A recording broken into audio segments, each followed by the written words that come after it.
Nous sommes sur une intervention d'équipe Enedis pour rétablir l'électricité qui a été coupée pendant la tempête Nils. Actuellement, sur le seul département du Gers et de la Haute-Garonne, on a à peu près 140 chantiers similaires à celui-là pour remettre l'électricité. Là, en ce moment-là? En ce moment, on parle. On a déjà remis 97% des gens qui ont été coupés en électricité. Lorsque la tempête est survenue jeudi matin, sur la Haute-Garonne, on a eu jusqu'à 93 000 foyers privés d'électricité.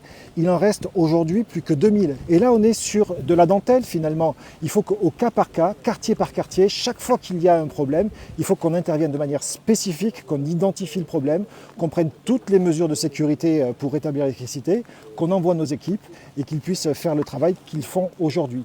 Ici, il y a une trentaine d'habitations qui sont privées d'électricité. Ça fait 5 jours, ça fait quand même assez long. On pensait que ça allait être plus rapproché, mais bon, après, moi je suis optimiste. Je savais très bien que ça allait réparer un jour, mais ça commençait quand même à être long. On ne pouvait pas charger les téléphones, plus d'électricité, plus d'internet. Alors, vous voyez, les arbres, vous voyez, ils ont été ici élagués. On voit qu'il reste ici les troncs. D'autres arbres sont en train d'être enlevés par nos amis agriculteurs ici. Et on voit qu'ils se sont affaissés sur la ligne qui est ici. Elle était ancrée sur ce poteau-là. Et on voit bien que le câble torsadé électrique est tombé un peu plus bas.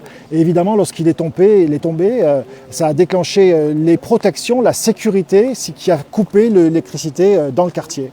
Une consigne, parce que ça peut encore arriver après cette tempête et après n'importe quel coup de vent. Si vous voyez, comme c'est le cas actuellement, un câble qui touche pratiquement le sol ou qui est même complètement posé au sol, quelle que soit la situation, surtout vous n'approchez pas. Vous prévenez Enedis, il y a un numéro, le 09 726 750, plus les 2 numéros de votre département. Et ce numéro, eh bien, vous nous communiquez l'information, la localisation, et ça nous permet d'intervenir encore plus vite. Mais surtout, on n'approche pas et on signale ce qu'on a découvert.